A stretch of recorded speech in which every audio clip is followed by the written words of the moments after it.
Hello everyone. In this initiative, we are discussing 500 most important topics for prelims 25 examination और यहाँ पे हमारा focus होगा ऑन इम्पोर्टेंट करंट अफेयर्स। इसके साथ साथ वो स्टैटिक टॉपिक्स जो किसी ना किसी वजह से न्यूज में थे और जिस पे क्वेश्चन आने के चांसेस काफी ज्यादा हैं। तो आज के सेशन में हम लोग डिस्कस करेंगे कुछ टॉपिक्स बेस्ड ऑन पॉलिटी और सबसे पहला टॉपिक है फ्री मूवमेंट रिजाइन। अब ये क्यों न्यूज में था? Because Indian government has decided to scrap the free movement regime along Myanmar border. अब इस चीज को समझिए, this is India Myanmar border. तो फॉर दिस एग्जामिनेशन अब ये इंपॉर्टेंट हो गई है। अब देखो, इसके आसपास जो ट्राइब्स है ना, इनका कल्चर, इनकी हिस्ट्री सेम है, राइट? क्लोज रिलेशंस हैं। बट अब दो डिफरेंट नेशंस हो गए, उनमें बढ़ गए हैं, तो ट्रेवलिंग में दिक्कत आएगी। तो that is the objective of free movement regime, and this is an agreement between India and Myanmar that allowed residents living within 16 kilometers of the shared border. This is very, very important. This question can be asked. 16 kilometers of the shared border to travel to the other country without a visa. इसीलिए इसको कहा गया free movement regime. आपको visa की जरूरत नहीं है, right?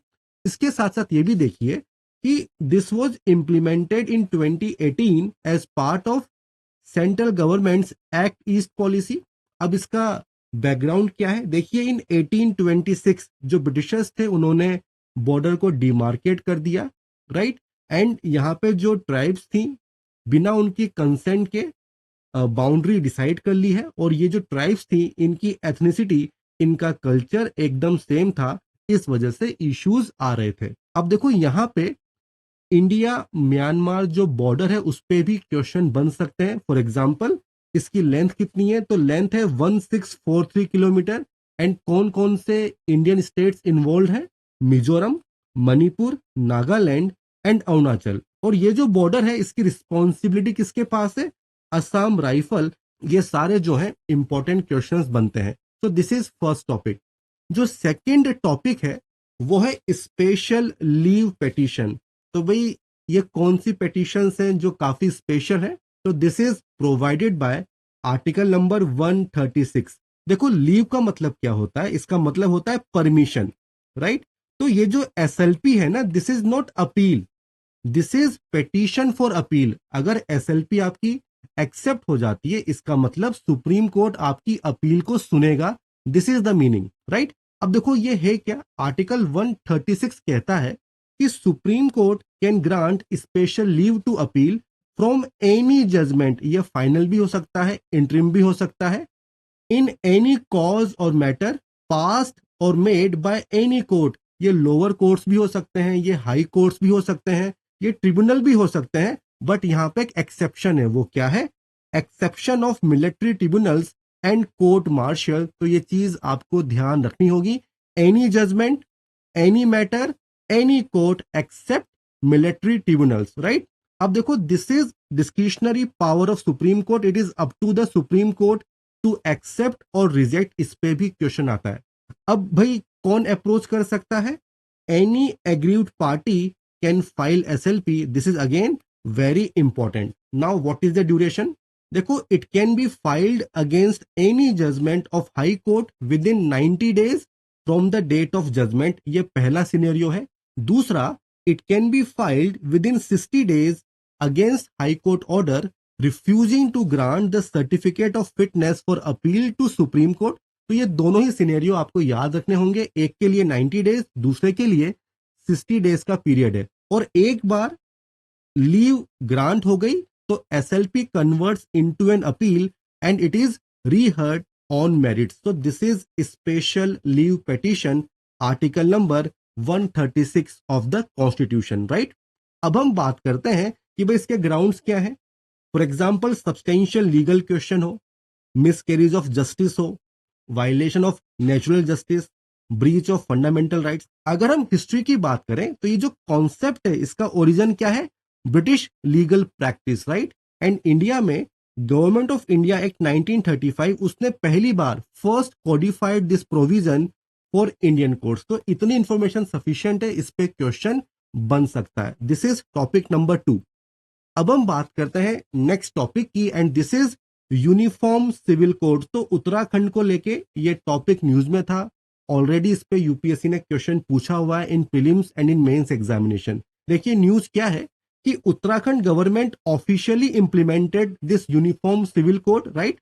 तो now Uttarakhand is the first Indian state to adopt UCC post independence. Why? Because Goa में भी होता है, तो वहां पे भी आपको कॉमन सिविल कोड मिलेगा which is in practice, that is Portuguese Civil Code of 1867। अब सवाल ये उठता है कि यूनिफॉर्म सिविल कोड का मतलब क्या है। तो देखिए सिविल मैटर्स में यूनिफॉर्म कोड होगा, यूनिफॉर्म लॉज होंगे। तो सिविल मैटर्स कौन से होते हैं? जैसे कि marriage, divorce, custody, adoption, inheritance. तो यूनिफॉर्म सिविल कोड का मतलब है single law applicable to all citizens of a country in personal matters, in civil matters like marriage, divorce, custody, adoption, inheritance। देखो इशू क्या है, different communities they are governed by personal laws, right। और personal laws पे ही वो based होते हैं। अगर मैं बात करूं हिंदू रिलीजन की, तो वहां पे तो कोडिफिकेशन आपको दिखता है, राइट। बट मुस्लिम कम्युनिटी में, क्रिश्चियन में, ज्यूज में, पारसीज में उनके अलग पर्सनल लॉज होते हैं और यहाँ पे डिस्क्रिमिनेशन का इशू सामने आता है, राइट। अब देखो आर्टिकल नंबर 44 यहाँ पे वेरी इंपॉर्टेंट है, directive principle of state policy. So this is the duty of the state to secure for the citizen a uniform civil code throughout the territory of India। So this information is already asked in prelims examination, right। अब देखो यहाँ पे कुछ important supreme court judgement है जो support करते हैं uniform civil code को, इन पे भी सवाल पूछा जा सकता है। Shah Bano case 1985, Shayara Bano 2015, Lily Thomas case 1980, Noor Shah case 97 and Danial Latifi case 2001। तो इतना सफिशिएंट होगा for prelims examination. This is topic number 3। अब जो नेक्स्ट टॉपिक है वो है dual citizenship, the concept of dual citizenship. देखिए इसका मतलब क्या होता है, means you are a citizen of 2 और more than 2 countries at a single time. तो एक ही समय पे आप 2 या उससे ज्यादा कंट्री के सिटीजन हो। This is the concept of dual citizenship, right. तो आपके पास डुअल राइट्स होंगे, डुअल रिस्पॉन्सिबिलिटीज होंगी, so that is the benefit. अगर मैं ग्लोबल एग्जांपल्स की बात करूं तो यूएसए, फिनलैंड, इजराइल में ये कॉन्सेप्ट आपको देखने को मिलता है। बट इंडिया में ऐसा नहीं है। जो इंडियन कॉन्स्टिट्यूशन है it does not permit dual citizenship. तो देखो कौन कौन से आर्टिकल्स हैं जो इंपॉर्टेंट है। One is article number 9।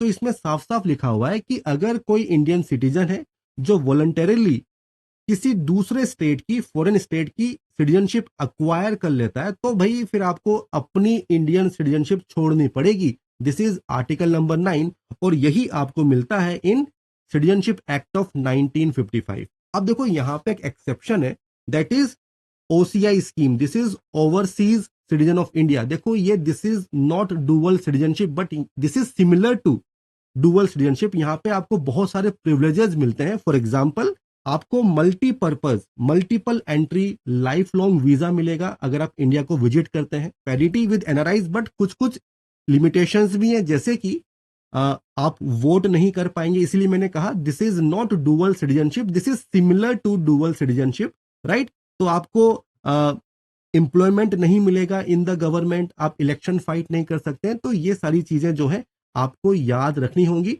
Okay, तो नेक्स्ट टॉपिक है जो आखिरी टॉपिक है, it is public account committee. देखो क्यों न्यूज में थी, बिकॉज जो पब्लिक अकाउंट कमेटी थी वो उसने हाईलाइट किया था कि कुछ मिनिस्ट्रीज हैं और उन मिनिस्ट्रीज ने सैंक्शन अमाउंट से ज्यादा पैसा खर्च कर दिया है, राइट। तो this is static topic, Laxmikanth में आपको मिल जाएगा, फिर भी मैं आपको बता देता हूं।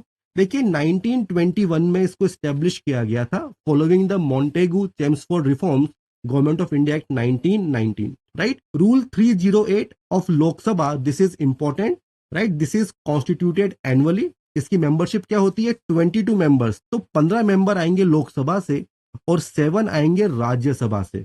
मिनिस्टर्स इसके मेंबर नहीं बन सकते हैं। मेंबर्स की टर्म होती है 1 साल। इलेक्शन किस तरह से होगा, proportional representation by means of single transferable vote, इसका मतलब क्या है ये आपको समझना होगा। प्रेसिडेंट का इलेक्शन समझ लीजिए सेम मेथड यूज होता है, राइट। जहां तक चेयरपर्सन की बात है तो कन्वेंशन क्या कहता है, जो अपोजिशन पार्टी है, राइट, वहां से चुना जाएगा, appointed by the speaker of the Lok Sabha. और देखिए 66 67 तक क्या था, रूलिंग पार्टी से चुना जाता था, बट उसके बाद इसमें चेंज हमको देखने को मिला है, राइट। इनका पर्पस क्या होता है, क्यों इनको बनाया गया था, तो framed with purpose of ascertaining whether money granted to the government by the parliament has been spent by the former within the scope of the demand। तो जो पैसा आपको सैंक्शन हुआ है उसको आपने सही से यूज किया है कि नहीं किया है, राइट। तो लीगली आपने कॉम्प्लायंस की है क्या, पार्लियामेंट्री सैंक्शन को आप एडहेयर कर रहे हो क्या, इकोनॉमिक प्रूडेंस आपने शो की है क्या, इन सबको एग्जामिन किया जाता है, राइट। इसके साथ साथ सबसे इंपॉर्टेंट चीज क्या है कि जो सीएजी की रिपोर्ट्स होती हैं, टोटल 3 रिपोर्ट्स हैं, उनका एग्जामिनेशन यही कमेटी करती है। और इसीलिए जो सीएजी है ना, सीएजी इनको असिस्ट करते हैं। और क्या कहा जाता है कि CAG is a friend, philosopher and guide of public account committee. ये एक फाइनेंशियल कमिटी है, financial committee of parliament, right. So this is very important. तो आज के लिए ये 5 टॉपिक्स हैं जो इंपॉर्टेंट है। If you want PDF of this document, if you want PDF of this session, तो आपको क्या करना है, आपको गूगल फॉर्म फिल करना है, टेलीग्राम ग्रुप ज्वाइन करना है, वहां पर ये पीडीएफ आपको मिल जाएगी, राइट। अगर ये सेशन पसंद आया हो तो वीडियो को लाइक करना है, चैनल को सब्सक्राइब करना है, आप शेयर कीजिए वीडियो को। All the best and good bye.